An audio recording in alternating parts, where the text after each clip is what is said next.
virgin gas Yes. Ash is pretty fucking hard. All right, here we go. We are live. Welcome, everybody, to another episode of the Break the Rules stream. I am Lev Polyakov at Lev Po on Twitter, coming at you all the way live with my good friend Pepper, Rick, and the Janny as the Guardians right by me. And we've got, of course, the great Giant Geo in the house. And we have got Clint, Liberty Lockdown, Clint Russell, all the way live. Thank you so much for coming in today, brother. You have been a Absolutely. BTR regular before, and right now I want to have the first part of the episode focusing on you, your life, how you came to be, how you see America right now, and then for the second part, which is going to be around an hour, maybe a little bit later because we started late, it's going to be a pretty much uncensored free-for-all, not on YouTube, it's going to be on Odyssey. So guys, go into the Odyssey links. I'm going to have the information on the screen for you guys as far as where you go. It's an easy bit.ly link in order to get where you have to go. And the link itself, I could say the name of it right now for all those who are listening. It is bit.ly/BTRAD. That is where you go to. BTRAD. Bit.ly. Anyway, perfect. All right, so Clint, first, for those who do not know you, please tell us a little bit about yourself. Sure. I'm Clint Russell from Liberty Lockdown Podcast, and I was a private money mortgage broker for 15 years and an entrepreneur with my own company for 8 or 9, and brokered a couple $100 million worth of loans, accumulated enough passive income and wealth that I was able to essentially retire when the lockdowns were declared, or a few months after. Primarily not because I wanted to, but because I was too concerned about the state of the economy. Had no idea, obviously, that they were going to print trillions and trillions of dollars to paper over the hole. And I started to do Liberty Lockdown as a lifelong libertarian who had tried to not get involved in politics. I felt compelled in that moment to speak out against the lockdowns, and sure enough, it ended up being kind of my career now. So it's a weird transition. Definitely nothing I ever expected, but 18 months changed a lot of us. And I think one person who has had a pretty big influence on me, as well as on you, who you've become pretty well acquainted with recently, has been Dave Smith and his podcast, Part of the Problem. Can you talk a little bit about that experience? Yeah, it's totally surreal, to be honest. I had listened to his show for probably 6 years, and he was really what inspired me to start my own, because I never believed that there was a broad marketplace for kind of radical libertarian ideology. And he went on Rogan a bunch of times. I heard him on there years and years and years ago, and he just lit a fire in me. And the fact that he was able to then make that his career, and it looks like he may very well run for president on the libertarian ticket. I just couldn't be happier about it. So long story short, I got mentioned on his show, and he had just watched this debate I had done with this neocon kid, and he's like, yeah, Clint's great. And I was like, this, like, my hero knows me. That'd be like, for most people, that'd be like Rogan saying like, oh yeah, Clint Russell from Liberty Lockdown. Yeah, he's cool. I'd be like, what? So that was a huge moment. That was about a year ago today, and a few months later, I get him on my show. I've now been on Part of the Problem twice. I've been on Timcast IRL, where they flew me to DC. I memean, everything has been totally movie-like and surreal. But yeah, now I'm personal friends with Dave, and it's still hard for me to even say it. It doesn't feel real. Dave's a really cool guy. I got to meet him at Skankfest a couple of times. I don't know if you're more familiar with Dave from the Liberty movement. I'm more familiar with him from the comedy. I don't know, is it a movement? It seems like the two end up coalescing together, where you kind of have For this sure. land of broken toys, for lack of a better word. A land of people that, and Gio, you're in this land too. It's a land of people that, I mean, look, I'm next to this Pepper and this yellow dog from Arthur, from that TV show, which if you show this to a normal person, they'd be like, what are you doing? Who are these people? Why are you surrounding yourself with cartoon characters? But these are certain memes that people who are in the loop know about. They know exactly what is going on with them. But for most people, I think they're scared, but at the same time, I really think that we're not the crazy ones anymore, Clint, and the normal people, they're the ones that have, the whole thing's flipped around. So what has been your you know I experience? agree Yeah. with that. Attributing too much meaning to it. I don't know, Lev. No, I do know, Gio, because I see it every day. Wasn't there some? There was some the drama recently with him. I don't know. There was some like very schizophrenic e-girl got involved. I don't know. Maybe I was just hearing things, but Wait, with who? with what's his name, Dave Smith, or I don't know. I don't know. Have you Never heard about trust this, the Clint? word No? of e-girls. That's Yeah, I know. The whole thing just becomes a crazy hurricane. No, but I want to get back to the subject of the regular, normal people being the ones who are crazy today. And whether it's the recent, as Gio likes, I call it the Backstreet Boys World Tour. We're going to call it by its proper name in about an hour. So don't you worry. When we're going to go off YouTube, we're going to say exactly what we mean and mean what we say. But for now, we could call it the Chinese delicacy, as Gio calls it. We could call it the Backstreet Boys World Tour. That's a favorite of mine. But either way, my concern, and I've talked to regular people in the street, I just come up to the people in the street and I talk to them about it. But no, I've talked to people about, sure, you could say that maybe for the sake of your health, certain things that are put into place, you would abide by them. My concern is, where does that end? Does it end there? Does it end with climate? Where are you necessarily going to say, okay, this is going to be it. This is going to be the line that I will never cross, and you're not going to make me. So have you seen a tendency for people to almost be primed to cross whichever threshold is going to be introduced next, whether it's climate change, having to do with eating meat, having to do with certain things that we are used to in the United States? Do you see people slowly being primed to accept having more of that stuff taken away? Certainly. I mean, I've been describing all of this as a compliance test. You have the 15 days, which is like the most basic compliance test, which seemed palatable given the fear and the uncertainty. And then you have the mask mandates, vaccine mandates. Oh, we got to be careful lockdowns. See, even with that word, the V word, we're going to say, see, this is how paranoid we are here. Yeah, that's what we call it. I think you're allowed to say it as long as you don't say it's a bad thing. Yes, exactly. I won't give my opinion on it, but the name of my show is Liberty Lockdown. You can guess how I fucking feel about it. So yeah, that's basically the deal. Is this has all been a compliance test that leads up towards whatever their deepest, darkest desires are, and this is why I continue to scream non-compliance to anybody that'll listen.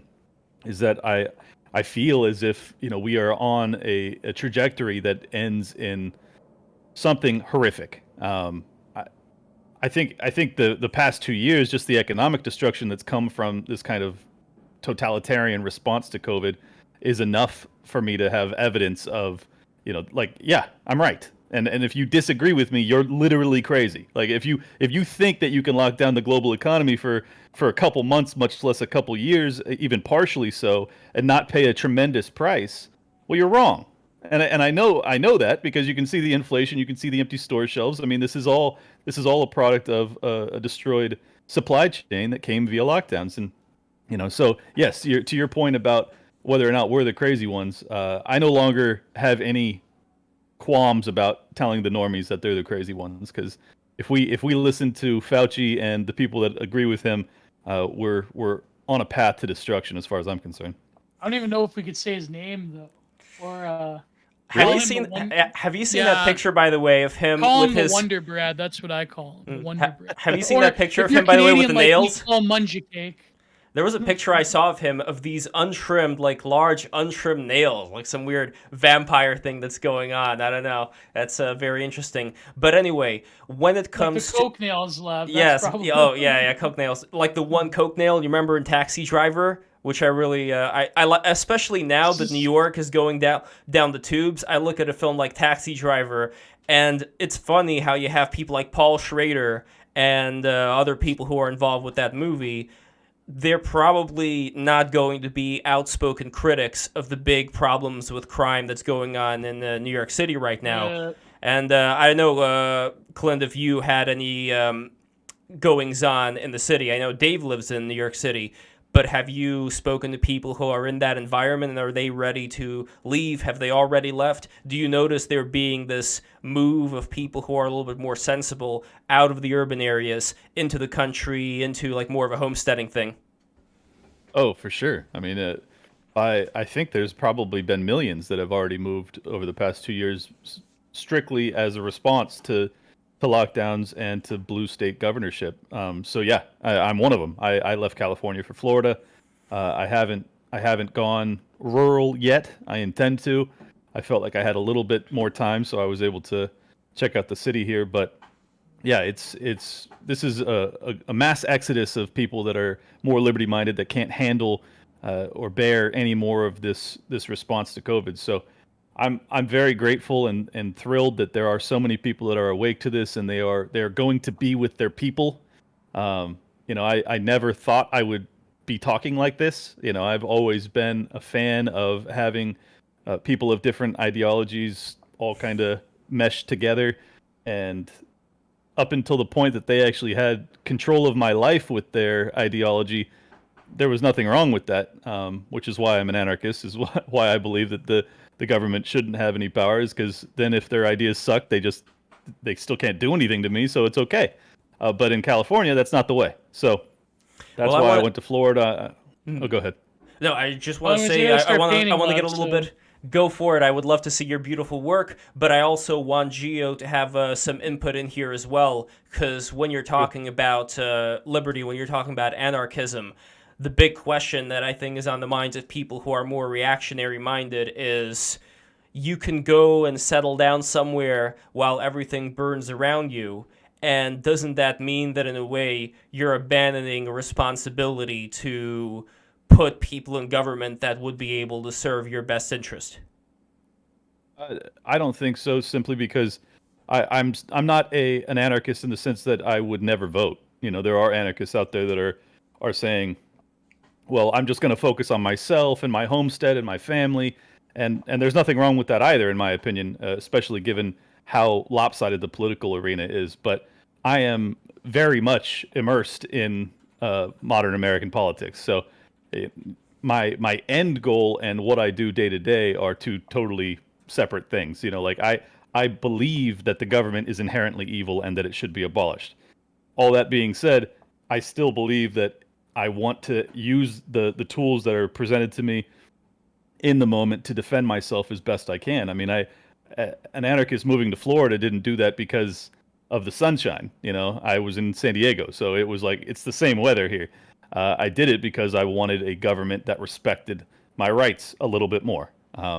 Is it perfect? No, not even close. But it's 100 times better here. So that's basically there's still a need for pragmatism, even in the anarchist realm. And a lot of anarchists will be pissed at me for saying that, but I would imagine you probably live in a red state if you're pissed at me saying that, because if you lived in a blue state, you would definitely feel me on that.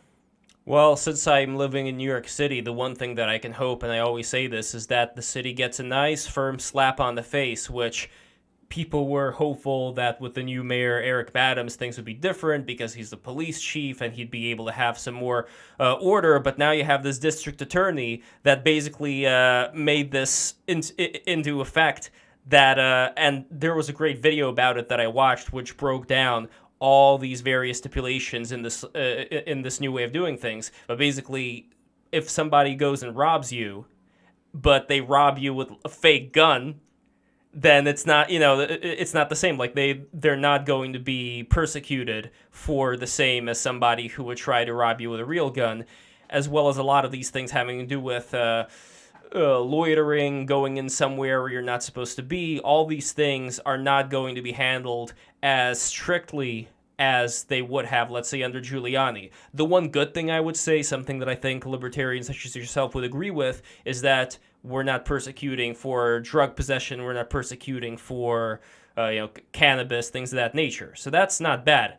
But my only concern is, if we look at that whole broken windows, whatever that thing was called that Giuliani implemented, you could say that, yes, people go to jail and then they come back, but we did have a lot of people who ended up going away who you could maybe make the argument, maybe I'm wrong here, but you could make the argument that that amount of law and order made sure that, like, when my grandma was walking outside in the street, she wouldn't be assaulted and robbed by thugs, as did happen when we first got here during the Dinkins administration. So when I look at that, like, I want to be liberal-minded when it comes to giving people as much, leeway to improve their lives, not be stuck in the system of jails, which is a very horrible system.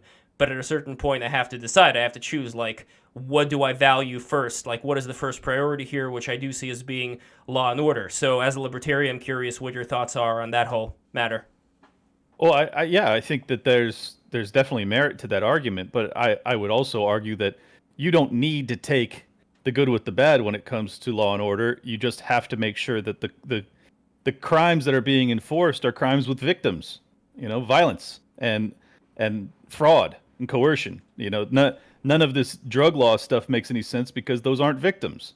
Those are two consenting adults that are trading for goods. And it's like, I think that you can have a system of justice where, a lot of people will get upset if an anarchist even says like, oh, I'm thrilled that, Ghislaine Maxwell is going to go away. It's like, because I'm not supposed to believe in the justice system. I'm not supposed to believe in publicly funded police. And truth is I don't, but I still believe that, people that commit crimes with victims should be put away.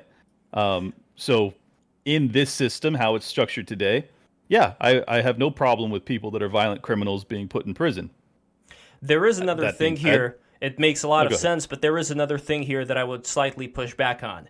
When it comes to people who are engaging in drug activities, as somebody who is the head of the police force, you could say, well, you know what, guys? A lot of these people, they grow up in bad neighborhoods. They grow up with single moms. They're going to be engaging in other activities beyond the drugs. So if we do like this wide sweep where we get the people who are dealing the drugs, then we're going to also grab people who later on would assault somebody, would do this and that. And sure, you could say principally, I would be against that because, they're not doing that level of crime yet.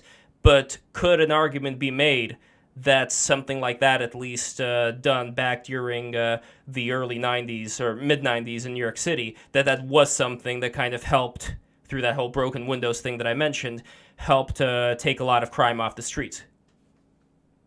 Of course. I mean, there are bad people that get imprisoned in police states. Sometimes you catch them before they commit a really egregious crime. So, like, I'm sure there's people in in Russia in the 1900s that got thrown in the gulags that would have gone on to do some really terrible things too. I just don't agree with having policies that put people away on a pre-crime basis. Like, if you haven't hurt somebody else, you don't go to prison. That's my mantra, basically. And if you're just taking drugs, sure, you could end up in a life of crime, or you could hit rock bottom, or you could just get clean and go on to become, a successful business person, a father. I don't think that you fix these problems by putting people in prison preemptively. Ultimately, many of the reasons that we have these drug epidemics and things like that is because we put away a lot of fathers preemptively, because they weren't committing crimes other than using drugs.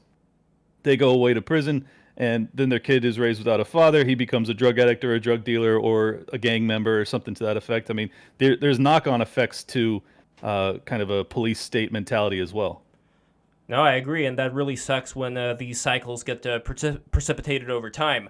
What about this? What if it was a matter of certain crimes that we could say are actual crimes that affect people negatively, as far as assaulting somebody, as far as, even somebody, I don't know, going and throwing like some eggs at somebody, like some youth throwing eggs at some old woman who's walking down the street. Not something that you could say, okay, this is a permanent injury, but you could say that the NAP has been encroached upon in this instance. What if there was something where it wouldn't just be a couple of days, it wouldn't be a couple of weeks, but it could be very simple. If you're doing drugs, hell, even if you're dealing drugs, then everything is going to be, it's not going to be the same as when you violate the NAP. But if you violate the NAP even a little bit, if you're the kind of person who has no problem encroaching upon somebody else's space, somebody else's person, then we're going to kick you out of the city. We're going to exile you. We're just going to get you as far away as possible, and you can never come back. Would that be something that's fair? If you violate the NAP, sure. I think that there are many anarchist communities that would agree with that, and that would probably be in their bylaws or whatever you would call it. So yeah, I don't have any problem with that. By the way, I just wanted to mention real quick that you talked about whether or not the comedy scene was overlapping with libertarianism, or if I was a fan of Dave from Legion of Skanks. This is your answer. This is a 4-Stroke Gang shirt. This is from Your Mom's House with Christina P. and Tom Segura. I come from the same lineage as you. I am a huge fan of the comedy podcast scene, the more aggressive, cutting edge, non-PC comedy, and I'm a huge Legion of Skanks fan as well. So yes, the overlap makes sense. I do Tower Gang, Tower Power Hour. We're gonna have Bert Kreischer on this month. Oh, nice. So, I mean, yeah, things are moving on that front too. Yeah, I had a picture, which I may post later, of me shirtless with Bert at one of the Skankfest events.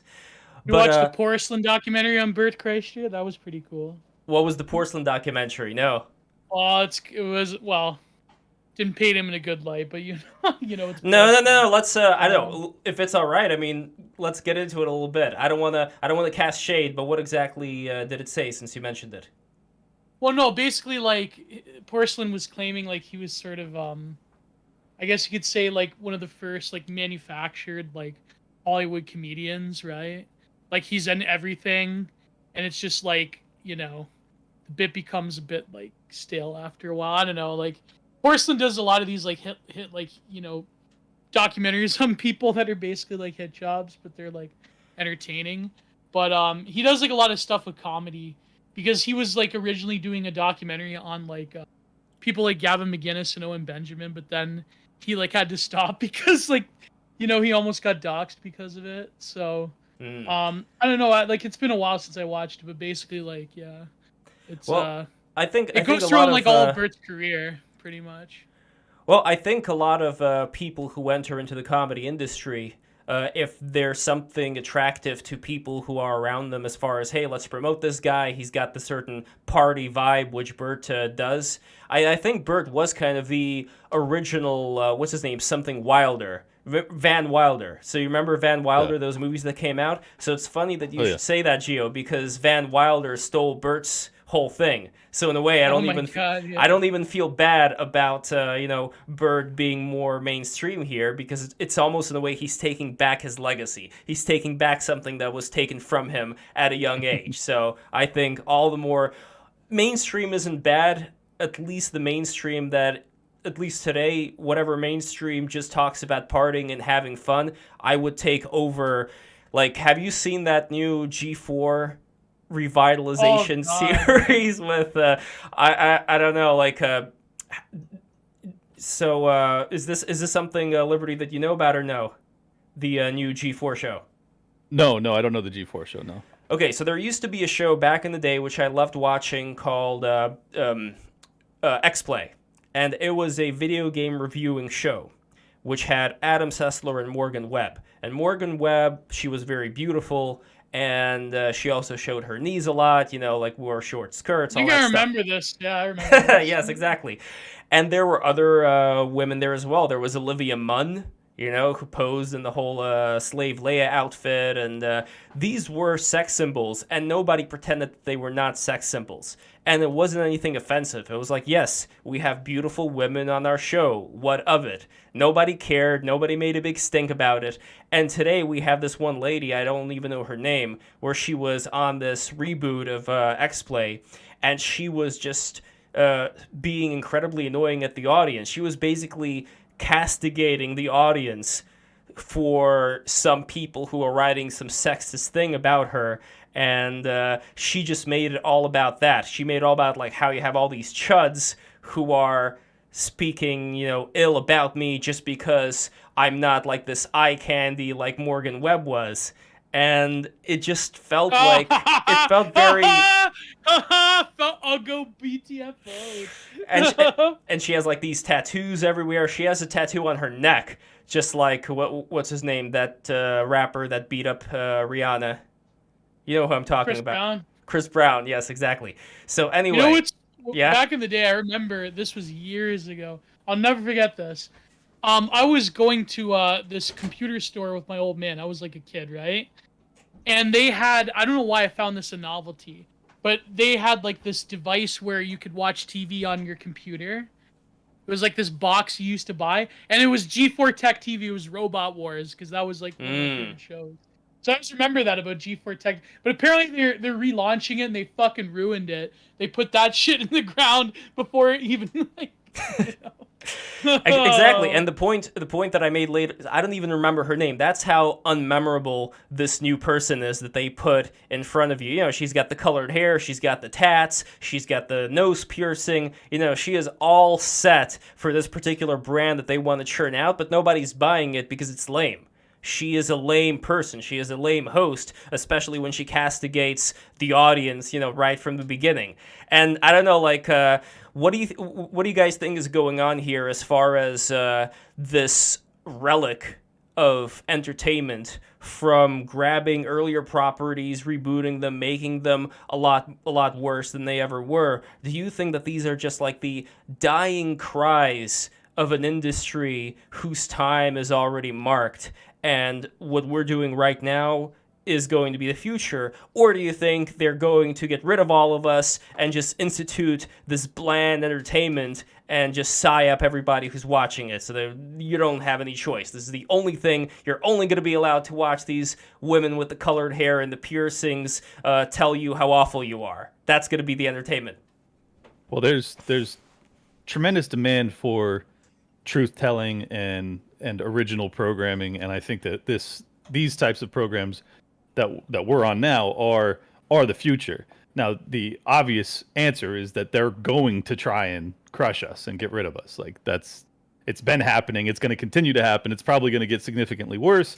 But as they do that, because there's such demand and there is a market for it, there's going to be decentralized tech platforms that allow us to continue to find our people and migrate off of the mainstream ecosystem. So I'm very hopeful long term, but we are experiencing the growing pains right now. All of the suspensions on social media, all of the channel bans that are happening, the fact that I couldn't even, mention the V or the F word starting off on this. It's like, yeah, this is all a product of, a dying industry. And I'm hopeful that as the time moves on, ultimately they're going to find a way to still get their money to some extent anyways. I mean, YouTube and Google and all these people are making fucking boatloads of money off of us. So I hope that instead of fighting us, they'll find a way to listen to our demands and essentially allow us to play in their sandbox, but do what we want. And then, if they refuse, I think we'll continue to create our own platforms and compete with these sons of bitches. And I hope that they go bankrupt if they don't listen to us.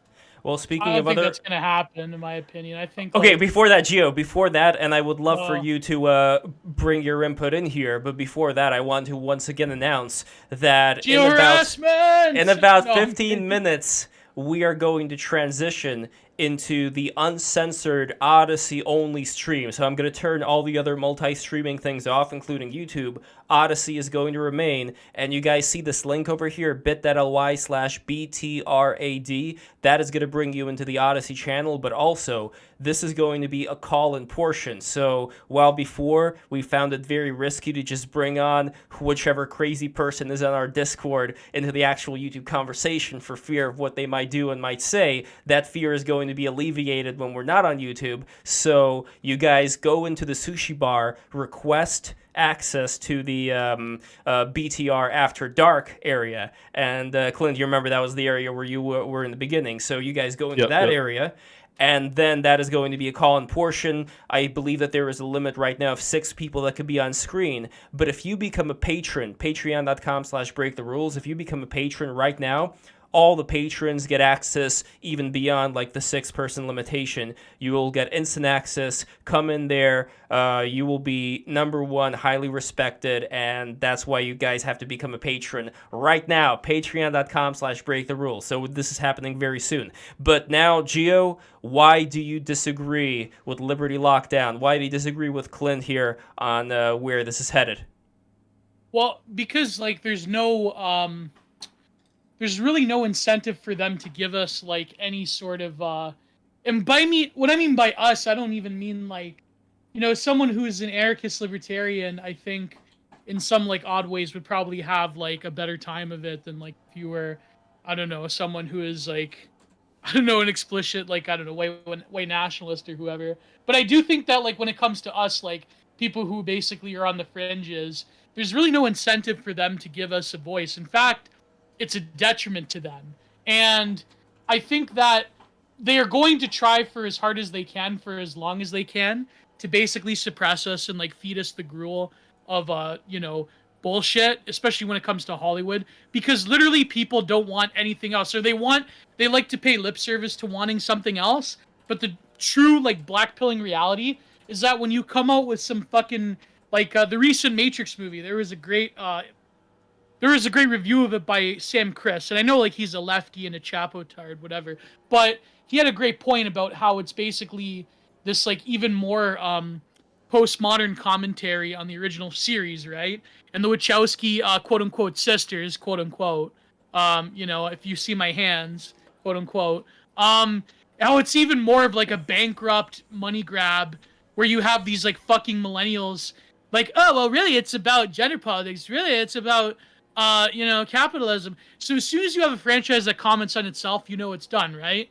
But the thing is, people will accept that because they literally know nothing else, and they're gonna keep going to the Marvel movies, and they're gonna keep watching. They're gonna keep listening to NPR if you're like some boomer, and there's really going to be nothing left for people that because what's going to happen is they're probably gonna, especially with another election, maybe in a few years, they're really just gonna like come totally hard down on everybody. And it's really fascinating how the message, and Sam Chrissy pointed this out very well, the message of the contemporary left, which has been ascendant in terms of like politics and culture and everyday life, the message used to be like, questioning everything, question reality, man, fucking Bill Hicks, Now it's like, listen and believe. That's the message. Listen and believe to institutions. Listen and believe to this woman on G4. That's the message now. So there's really the incentive of the left even to give up a smidgen of their cultural power to people like us is kind of like, not going to happen. I don't know. I mean, that's they're not gonna do it voluntarily, but it's just empirically false that there's not demand for this. I mean, Joe Rogan does bigger figures than like all of the nightly news shows combined per episode. So the demand is enormous, and it's going to be filled. I mean, this is like my black market, free market anarchist mentality. Let me paraphrase. I think the demand is definitely there. I think that the demand has lessened to an extent because they've managed to crush a lot of dissent, especially on YouTube. So they had to like prime the pump for like the bread tubers. And actually tonight, but I shouldn't say this because people are gonna go and watch. But tonight it's like fucking E. Michael Jones is debating. Then why did you say it? Anyway. I know. We fucked up before. No, but my personal belief is that that's a disaster, and that E. Michael Jones shouldn't even like grace himself, like shouldn't even like lower himself to the level of Ausch. But my point being is that I think the demand will always be there, but the demand took a hit because of the censorship, and it's going to be like, for example, I know Telegram is like a big option now. Like I'm on Telegram, follow me, Giant Art Productions. But I think that, and I'm on Telegram too. Telegram t.me/investinlev. That's my Telegram channel. You had to make that your Telegram. No, but I think the problem is that what's happening is it's forcing dissidents to scatter on these smaller platforms, and it's going to be sort of like a Web 1.1 situation where you have like a great many people going to these like little micro islands and it's kind of like that's their whole point, is that they have to really destroy your audience more than anything. Like that's their biggest goal. Like, and they've done that. They've been successful. There's only like very few people I think that can like rise above it because of, like they have such a rabid fan base. But I don't know. I think that even if our time is limited, I mean, I don't want to be too black pill. I do think that there's going to be like more of a demand as people go crazy. Like I think as sort of this issue that we're going to talk about in the second hour, as it sort of breaks more people's brains, you will start to see people just like question the narrative more. But that being said, they don't have the proper context of questioning that narrative or any narrative. So it's going to be up to dissidents to really like home people in and be somewhat generous. And the problem I notice is that both with like libertarianism and ironically enough to the like complete opposite, which is like the far right, like which I'm more accustomed to. Well, I was in both, like, you know, I was a libertarian for years. The problem is like they're very like ungrateful to converts. They're like there's like these fucking purity tests everywhere. So it's like I don't know. I mean, which is a good Totally thing agree. in some ways. It's a good thing in some ways, but then the problem is that you just ward people off with your like weird autistic like infighting politics. You know what I mean? Like, oh, and look, it's just Jacob like, Lindsay. yeah. Jacob says no black pill. We are on the verge of a golden age. Jacob, I hope you can also join us for the second hour. By the way, the BTR After Dark. It's happening on Odyssey once again. I'm gonna keep spamming the Odyssey link. Everybody, get into Odyssey right now because that's where Like, this is happening. Another problem I want to hear your opinion before we go to the second hour is that when it comes to gatekeeping, the far right, like the dissident right, whatever you want to call it, like we gatekeep too much to the point where everything becomes like micropolitics to like, you know, people like stabbing each other in the back. Or we have like terrible people at the top who like hone their position of power when they don't deserve it. But I noticed like what happened with libertarianism, like when I was around during the Raw days, you like just fucking had people, especially like Reason Magazine. And I don't know what your opinion on Reason is, but like you just had like a lot of like shitty fucking people that like infiltrated libertarianism and turned it into like their own fucking like Kathy Riesowitz fucking pet project bullshit. It's sorry I'm swearing. I thought we were in the second hour, but like No, we can swear in the first hour. I mean? It doesn't like, matter. We're not monetized. The problem is libertarianism didn't have enough quality control, whereas like the far right has like too much like little weird autistic like micropolitics. You have to prove your worth. To be like, you know, you have to post enough racism. Well, there's a lot of things that you said right now, Gio. Women, blah, blah, blah. Before we get to the second hour, I want to go through each one bit by bit. So the first bit that you mentioned, I believe that one has to do with this whole islanding situation, where the newcomers are not really going to be able to get that much of an audience like Joe Rogan did. They're going to island off, and as Joe Rogan ages, his audience is also not going to be as significant. Although I wouldn't buy that, but beyond somebody like Joe Rogan, though, if we have somebody like Break the Rules, for example, I think Gio's argument is that, yes, we can get an audience, Break the Rules can have a sizable audience, but it'll still be a small chunk of what it could have possibly been if not for this algorithm. Yeah, if not for the algorithm affecting BTR in this particular way. Like, with the level of guests we've had, we should have give like fucking at least like 12 to 15 to 20K by now. It's just like...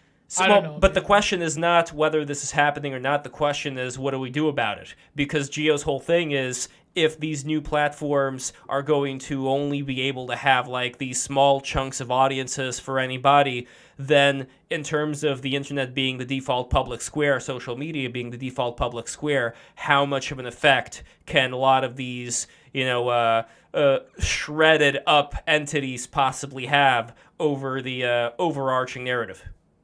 Well, Jacob's my vote.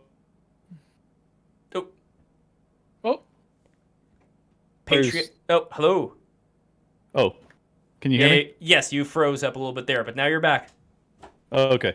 I said hi to Jacob real quick. So I wanted to. I think that what you guys are identifying is the current paradigm, and you're extrapolating it into a really negative view. I see it completely the opposite. I think that there's the capacity for federating, Web 3.0, a bunch of new tech that is all rising up to meet this market demand of making people uncancelable and being able to reach a much larger audience while not being held to a. Sorry, I don't know if I'm freezing still. No, you're good. You're good. But I thought Web 1.3 was like 3.0 was just a meme. It's not real.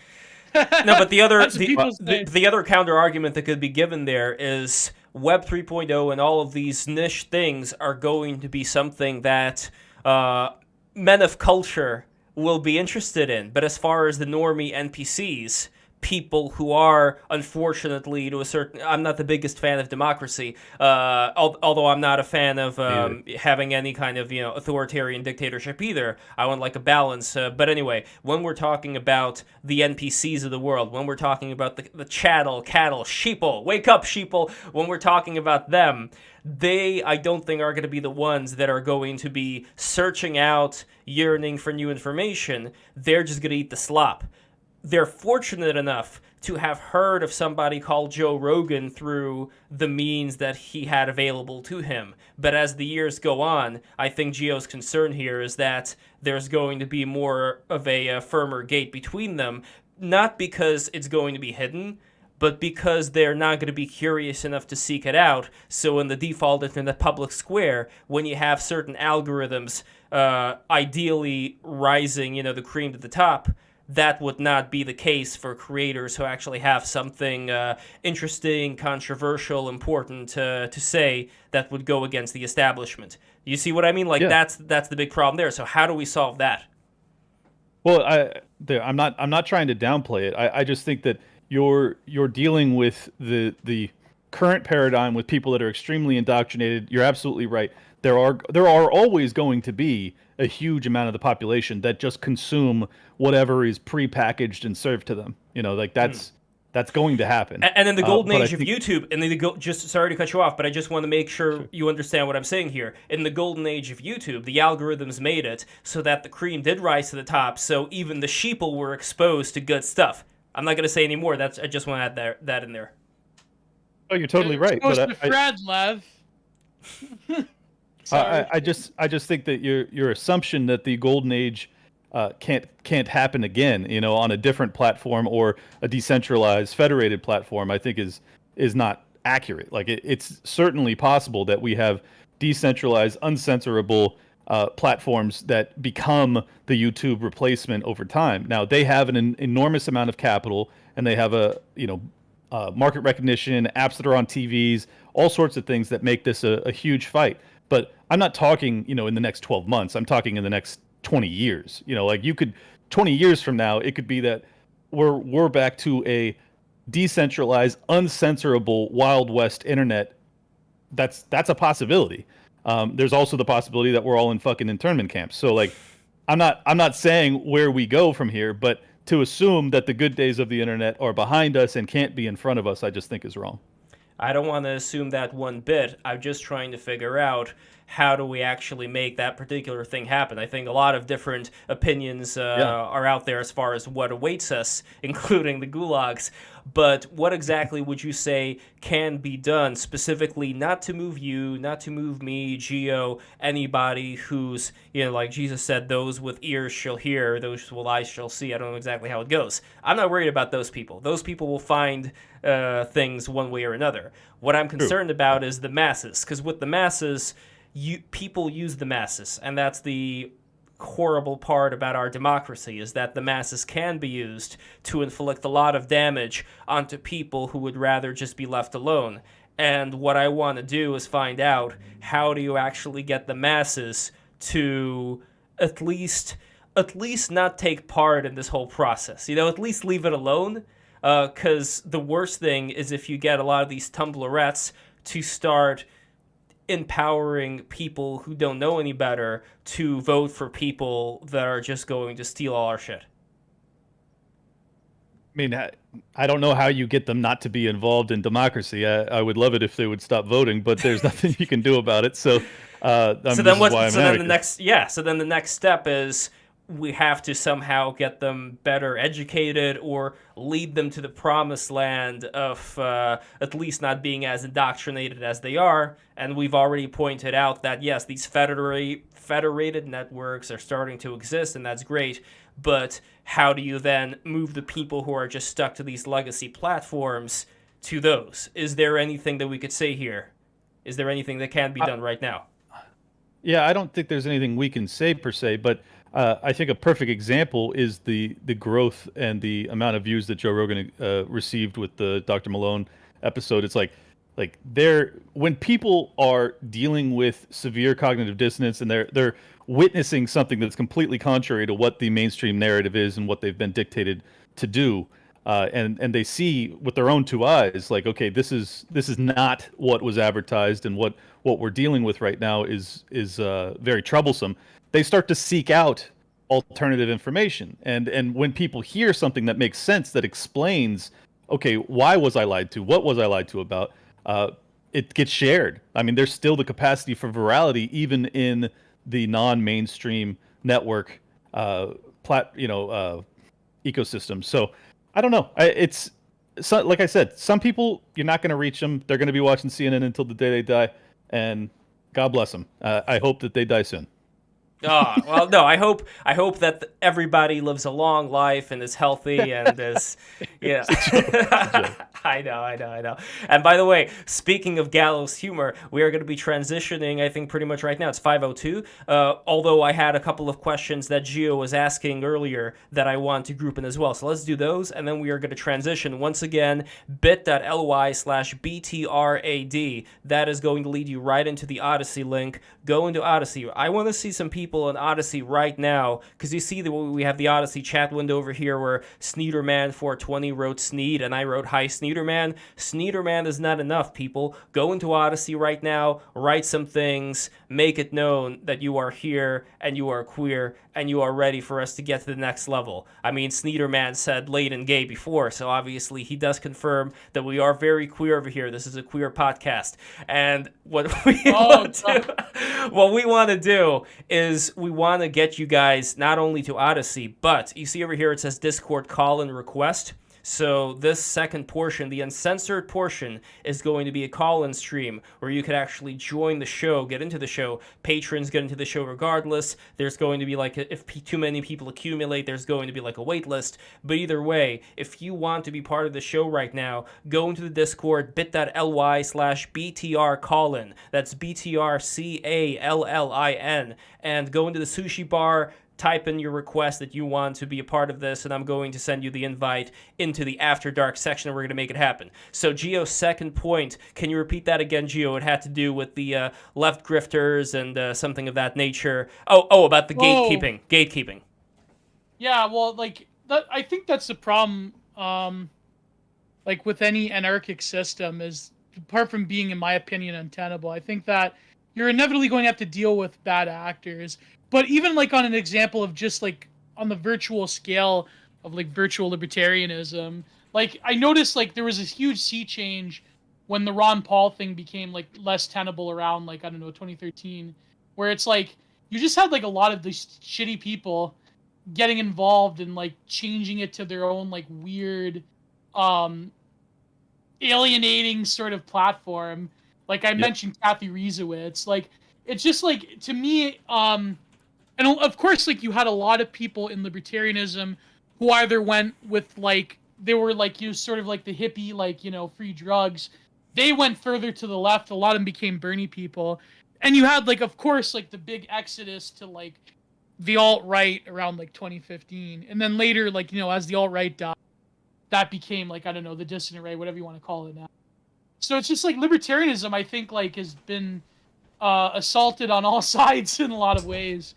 And I don't know, like, if it's still, like, viable as a political movement, in my opinion. Like, it's just, because it seems like a lot of people are, like, I'm not, like, maybe not your brand of libertarians, but I mean, like, in general, it seems that you're sort of set to fail because there isn't those safeguards that could, like, punish, for example, tech corporations. But also, you have, like, a very brutal, like, social Darwinist sort of, like, economic arrangement. And so a lot of people are like, well, it doesn't benefit my people, either if you're like a white nationalist or if you're like a Bernie bro on the other side. It's like, well, that's not really going to benefit me in the long run. So I guess, like, in general, like, how would, like, a libertarian or an anarchist who is on, like, you know, the libertarian side, because, like, of course, left anarchism, like, libertarian anarchism means something, like, totally different in Europe.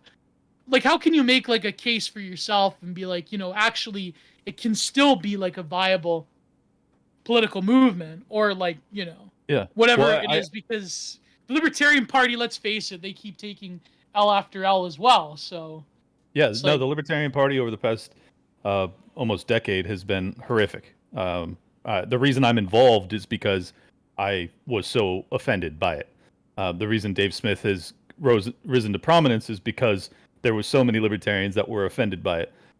My personal belief is that the Libertarian Party fell apart because people who are good libertarians, principled people that actually care about liberty and freedom, and are serious about it, they abdicated their role of guiding this ship, and that's why I'm putting my energy and my efforts into it. I'm going to a Mises Caucus event this evening with Jeremy Kauffman.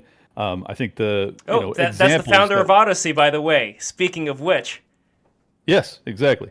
Yeah. And Jeremy's a friend of mine now, and these are the type of people that should be involved and stewarding not just the Libertarian Party, but moreover examples that we can demonstrate that our ideas work. I mean, your point is well taken. That how do you get these other disparate political movements to believe that there's merit in our ideas? We need to fucking prove it. We can't just talk. We have to actually show it. And I think that something like the Free State Project has the capacity to do so. Time will tell. There's this belief that well, you haven't had a libertarian president in America, so there's no political viability here. The Libertarian Party was created 50 years ago. I mean, it's like we're not talking about we've had a 1,000-year run at trying this thing. It's been around barely longer than I've been alive. What's that? 1,000-year Reich at the time. Well, I mean, hey, if you're Free State Project, if you're Christopher Canwell, I guess that's what you wanted. Well, he may not want it, but I'm gonna be honest. I don't really want people that are interested in racial segregation in my community. But if I also don't care if someone else wants that for their community. Like, I just want them to be apart from me. So that those are the types of experiments that can happen if you can actually have a quote unquote free state. So I don't know. I just think the same take I had on this internet censorship issue is the same take I have on this. Is that, like, it's just too soon. Like, if I had already accepted the fact that, like, this is never going to come to pass, I wouldn't be doing my show. I already have enough resources and capital. I could go fucking move to some other country and live out my days and just allow everybody else to duke this shit out. But I believe that there's a reason to be hopeful.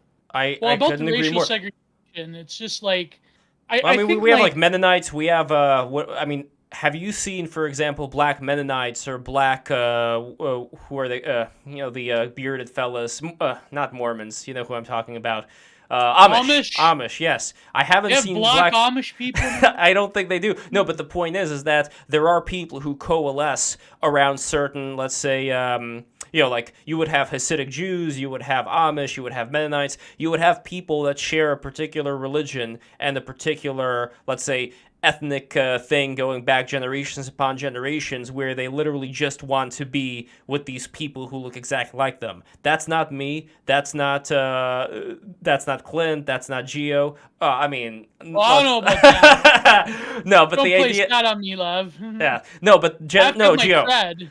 Gio, no, but seriously, I think that you would get along far more with somebody who loves art as much as you do, regardless of whether they're black or Hispanic or whatever. And same thing with me. Like, I think there are certain things in our society where when we go from culture to civilization, there are certain things in the civilized society, certain interests that people have that would go beyond the need for survival, that would just go beyond having to live in the same place where there is a high amount of, high trust society. Some people manage to make it work where you have a high trust society, like, let's say, in Norway.